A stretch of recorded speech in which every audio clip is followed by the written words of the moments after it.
بسم اللہ الرحمن الرحیم AR نیوز کے ساتھ میں نوید بٹا ویسی السلام علیکم۔ آپ دیکھ رہے ہیں سچ تو یہ ہے۔ پاکستان کی سیاسی جماعتوں پر نظر ڈالیں تو واحد ایک جماعت ہے جس میں مکمل جمہوریت، قوانین کا احترام اور آئین کی سربلندی نظر آتی ہے۔ وراثت، برادری ازم، کنبہ پروری اور شخصیات کی پوجا سمیت کچھ بھی نہیں ملے گا۔ جی ہاں ناظرین، میری مراد جماعت اسلامی پاکستان ہے۔ جناب سراج الحق امیر جماعت اسلامی کی اپنی شخصیت اور تاریخ بھی بڑی باکمال ہے۔ جب PTI کے اشتراک میں KPK میں حکومتی وزیر تھے تو اپنی سائیکل اور رکشہ ان کی سواری ہوا کرتی تھی۔ سرکاری دورے پر جب لاہور آتے تو بذریعہ پبلک بس سروس سفر کرتے۔ آج کل جماعت اسلامی اپنی سطح پر موجودہ حکومتی نظام کے خلاف برسر پیکار ہے۔ PDM سے ہٹ کر اپنا ایک مصمم طریقے سے احتجاج بلند کر رہے ہیں۔ وہ بھی موجودہ حکومت کو غلط قرار دیتے ہیں اور نظام کی تبدیلی کا نعرہ بلند کرتے ہیں۔ جماعت اسلامی 5 دسمبر کو سراج الحق کے زیر سایہ ایک احتجاجی جلسہ گوجرانوالہ میں کرنے جا رہی ہیں۔ اس تمام حالات کو سامنے رکھتے ہوئے جب میرے ساتھ موجود ہیں ڈاکٹر عبید اللہ گور صاحب، جو ضلع گوجرانوالہ میں سابقہ امیر تھے اور اس کے بعد صوبہ اسلامی کے وہ نائب امیر بھی رہے، موجود ہیں۔ جی ڈاکٹر صاحب السلام علیکم۔ وعلیکم السلام۔ ڈاکٹر صاحب بہت شکریہ، آپ نے میرے شو کو ٹائم دیا۔ آپ کا شکریہ جی، تو ابھی کرونا کے سخت حملے جاری ہیں، ان حالات میں سیاسی جلسے کرنا عجیب نہیں لگ رہا؟ جی بسم اللہ الرحمن الرحیم۔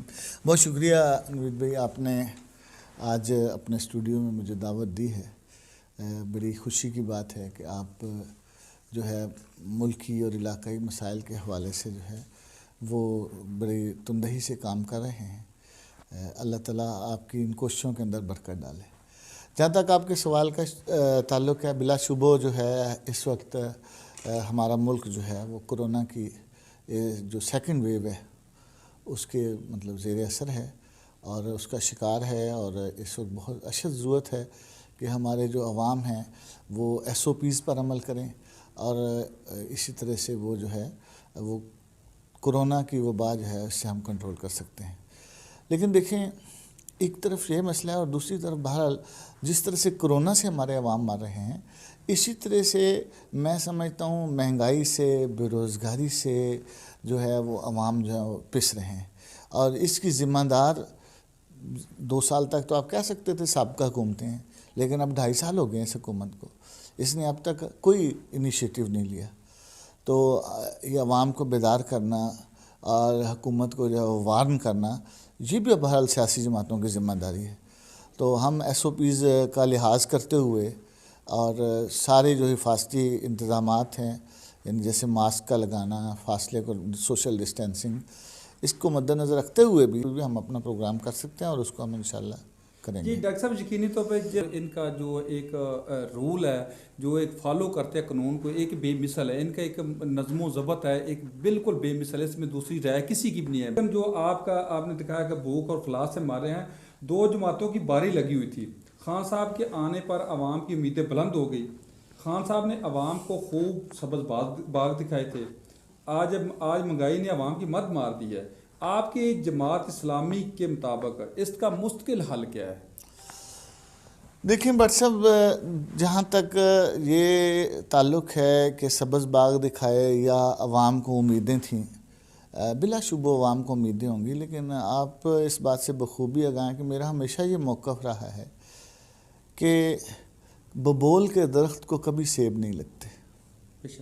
آپ کتنی دعائیں مانگ لیں، کتنی امیدیں باندھ لیں، ایک ببول کے درخت کے نیچے بیٹھ کر آپ سیب لگنے کی امید وابستہ رکھیں اور جوڑے رکھیں، تو یہ بہرحال اسے آپ جیتی جاگتی دنیا میں پاگل پن کہیں گے۔ اور اسی پاگل پن کا مظاہرہ گزشتہ 70 سالوں میں ہمارے ساتھ ہو رہا ہے۔ عوام کو ایک خاص ڈگر پر چلایا جاتا ہے کہ 70 سال کا ہمارا یہی المیہ ہے کہ ایک خاص طریقے سے لیڈرشپ کو پروموٹ کیا جاتا ہے، اس سے عوام کی امیدیں جوڑی جاتی ہیں، کبھی روٹی کپڑا اور مکان کے نام پہ جوڑی جاتی ہیں، کبھی صنعتی انقلاب کے ساتھ جوڑی جاتی ہیں، اور کبھی پھر کرپشن کے خاتمے سے جڑی جاتی ہیں۔ لیکن میں سمجھتا ہوں کہ اگر آپ پوری ٹیم پر نظر ڈال لیں، آج سے 3 سال پہلے بھی کوئی باشعور آدمی یا 4 سال پہلے بھی کوئی باشعور آدمی جو ہے سیاسی جو شعور رکھتا ہے وہ اس پر نظر ڈالتا تو یقیناً اسے اندازہ ہو جاتا کہ یہ جو ٹیم ہے یہ کرپشن ختم نہیں کر سکتے۔ دیکھیں جس کا اپنا دامن کرپشن سے جو ہے وہ رنگا ہوا ہو وہ کیسے کرپشن کو ختم کر؟ آپ ایک شرابی سے توقع رکھ سکتے ہیں وہ شراب ختم کر لے گا؟ ایک بدکار آدمی سے بدکاری کے خاتمے کی امید کر سکتے ہیں؟ اس طرح کرپٹ آدمی سے آپ کرپشن کے خاتمے کی امید نہیں کر سکتے۔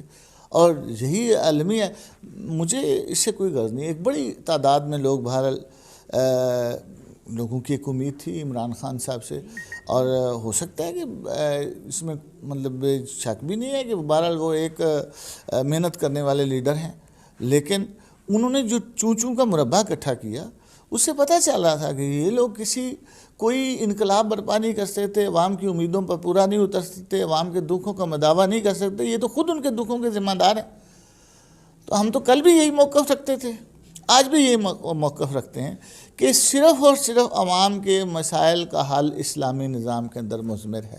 یہ ملک جو ہے اسلام کے نام پر حاصل کیا گیا تھا، اس ملک کی یونٹی اس کا صرف سبب اسلام ہے، اور سارے کے سارے مسائل کا حل بھی جو ہے اللہ سے جڑ جانا، یعنی خوف خدا ہے اور فکر آخرت ہے۔ خوف خدا آئے گا کرپشن ختم ہو جائے گی، فکر آخرت آئے گی کرپشن ختم ہو جائے گا۔ جو کرپشن کو مسئلہ سمجھتا ہے اس کو بھی جو چیز موٹیویٹ کر سکتی ہے وہی اللہ کا ڈر ہے، آخرت کا ڈر ہے۔ پیچھے دیکھا جائے تو کراچی میں جماعت اسلامی کی ایک مصمم طریق بھی تھی، ایک مصمم جماعت بھی تھی، وہ کافی عرصہ تک اقتدار میں بھی رہی، لیکن اب عوام ان کو آگے نہیں آنے دے رہی، یا ایسا ہمارا افسودہ نظام ہے جو اچھے آدمی کو آگے نہیں آنے دے رہا؟ دیکھیں اصل مسئلہ یہ ہے نوید بھائی، یہ بات تو بہرحال طے شدہ ہے کہ عوام کی رائے کو اوپر آنے ہی نہیں دیا گیا۔ میں یہ بات آپ دیکھو جماعت اسلامی کی آپ ذمہ دار امیر ہیں، میں یہی بات میں دیکھیں میری بات سن، سن 1958 کے اندر کراچی کے اندر جماعت اسلامی پہلی دفعہ الیکشن جیتی، جس میں پروفیسر غفور احمد صاحب مرحوم اور محمود اعظم فاروقی صاحب مرحوم اور اس طرح کے لوگ جو ہیں وہ بلدیات کے ممبرز، میونسپل کارپوریشن جو تھی اس وقت کی میٹروپولیٹن، اس کے ممبر بنے، اور کراچی اس وقت ملک کا دارالحکومت تھا۔ جو ملک کے بالادست طبقات تھے جو ساری چیزوں کو کنٹرول کرتے تھے ان کو یہ بات اچھی نہیں لگی اور ملک کے اندر مارشل لا لگا دیا گیا، اور بہت سے اسباب کے ساتھ ساتھ میں یہ سمجھتا ہوں ایک بڑا سبب یہ تھا کہ 1958 کے اندر جو بلدیاتی انتخابات ہوئے کراچی کے اندر، ان کے اندر جماعت اسلامی کی جیت جو ہے وہ اس ملک کے اندر مارشل لا کا ایک بڑا سبب تھی۔ آپ کہہ رہے ہیں ڈاکٹر صاحب؟ میں بالکل ذمہ داری سے یہ بات کہہ رہا ہوں، مارشل لا لگا، اس نے جماعت اسلامی پہ پابندی لگائی، اور کس جماعت پہ پابندی لگائی؟ سیاستدانوں پہ پابندی لگی، لیکن بحیثیت جماعت کس جماعت پہ پابندی لگی؟ صرف جماعت اسلامی پہ۔ ابھی تو پچھلے دنوں آئی بی کے ایک جو تھے سینئر آفیسر، انہوں نے اس بات کا اعتراف کیا کہ 70 کے الیکشن میں جماعت اسلامی جیت رہی تھی۔ اور میں آپ کو تاریخ میں واپس لے جانا چاہتا ہوں، 70 کے انتخابات ہونے والے تھے، بی بی سی جو ہے مختلف بڑی سیاسی جماعتوں کے رہنماؤں سے انٹرویو کر رہا تھا۔ جماعت اسلامی کے اس وقت کے قائم مقام امیر میاں طفیل محمد صاحب تھے، ان سے انٹرویو کرتے ہوئے بی بی سی نے پوچھا، یعنی ظاہر ایک امید موجود تھی، تو پوچھا نا کہ اگر آپ جیت گئے تو آپ اپنے مخالفین کے ساتھ کیا سلوک کریں گے؟ تو انہوں نے کہا ہم وہی سلوک کریں گے جو حضرت یوسف نے اپنے بھائیوں سے کیا تھا علیہ السلام، یعنی آج تم سے کوئی مواخذہ نہیں ہوگا۔ تو اس وقت کی حکومت کا ہدف کون تھا؟ جماعت اسلامی اس وقت بھی پورے متحدہ پاکستان کی دوسری بڑی سیاسی جماعت تھی، عوامی لیگ کے بعد۔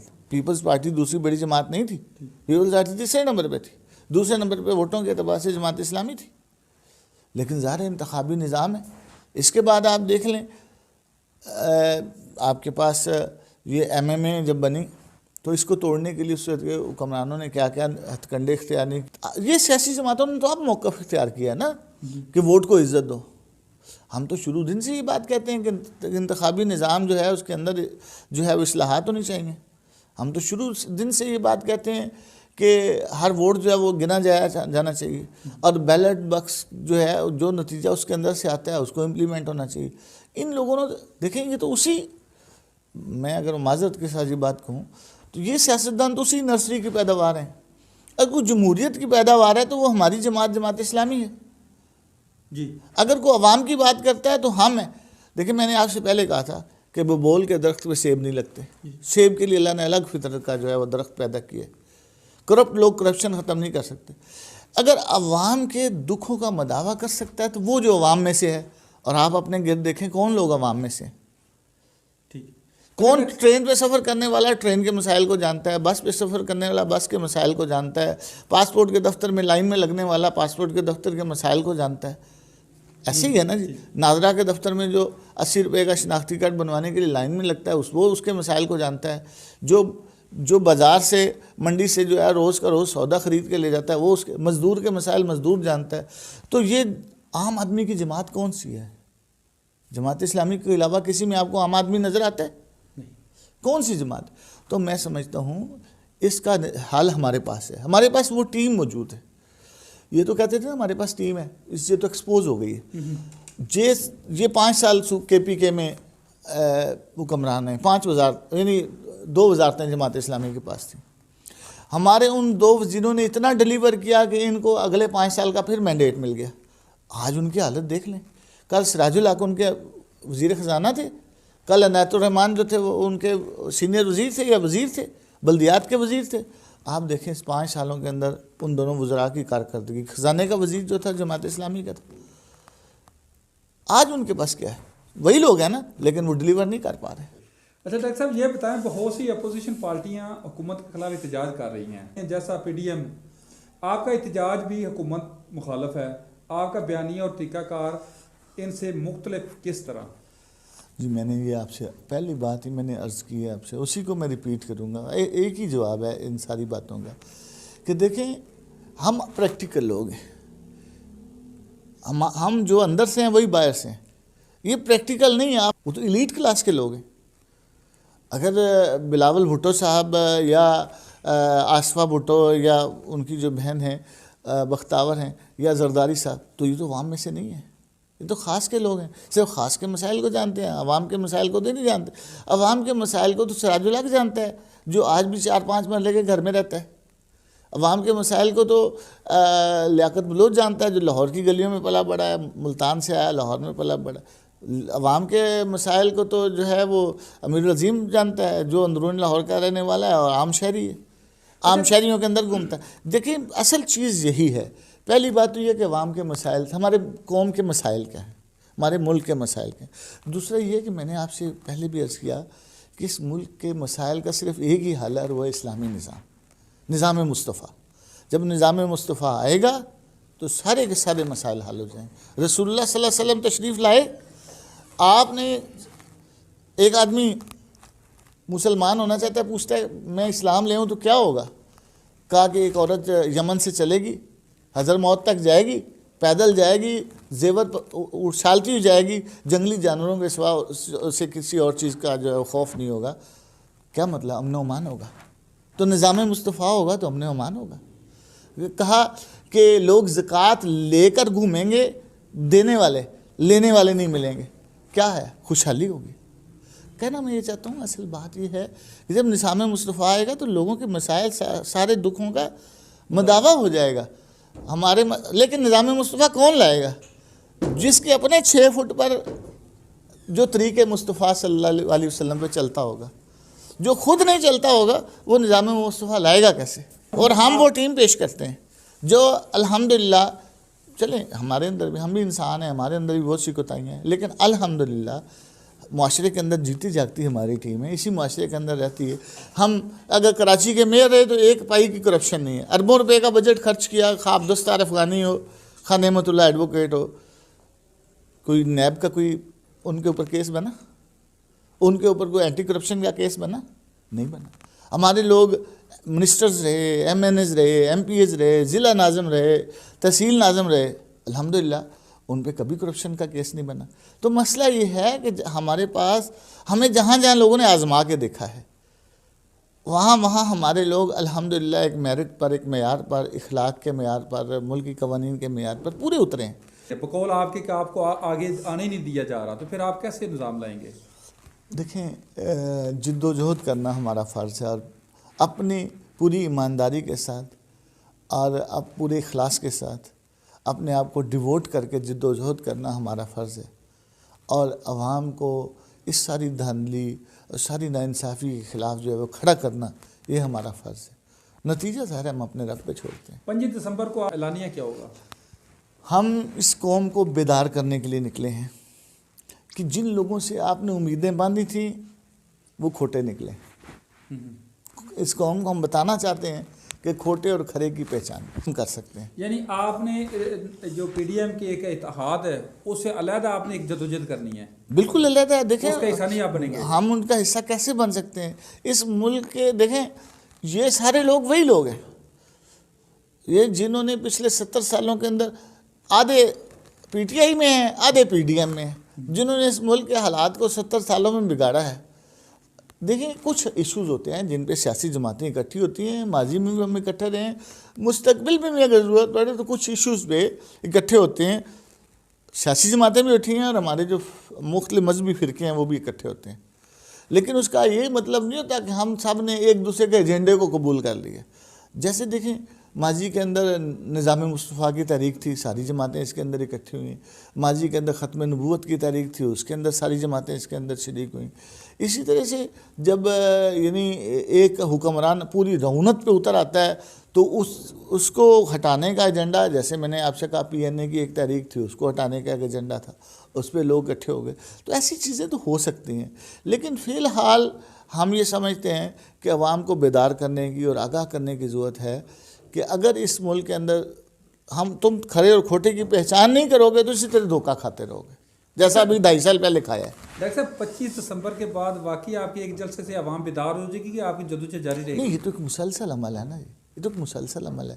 پہلا مرحلہ ہم نے کیا کہ کے پی کے میں کیا، اب دوسرا مرحلہ یہ ہے کہ پنجاب میں شروع ہو رہا ہے ہمارا، اور انشاءاللہ یہ پھر آگے بڑھتا چلا جائے گا۔ موبلائزیشن ہے نا، یہ تو عوام کی ایک آگہی ہے، عوام کو ہم نے بیدار کرنا ہے، اس کے لیے ہماری مسلسل جدوجہد ہے۔ جی ڈاکٹر صاحب کا کہنا تھا تمام مسائل کا حل نظام مصطفیٰ صلی اللہ علیہ وسلم میں ہے۔ جماعت اسلامی اس کے لیے کوشش کر رہی ہے، جدوجہد کر رہی ہے، عوام سے بھی اپیل ہے کہ او ہمارا ساتھ دیں، اس کار خیر میں حصہ ڈالیں اور نظام مصطفیٰ صلی اللہ علیہ وسلم ملک میں رائج کر کے ملک کو ایک اسلامی فلاحی ریاست بنا کر اپنا اہم کردار ادا کریں۔ اجازت دیجیے، اللہ حافظ۔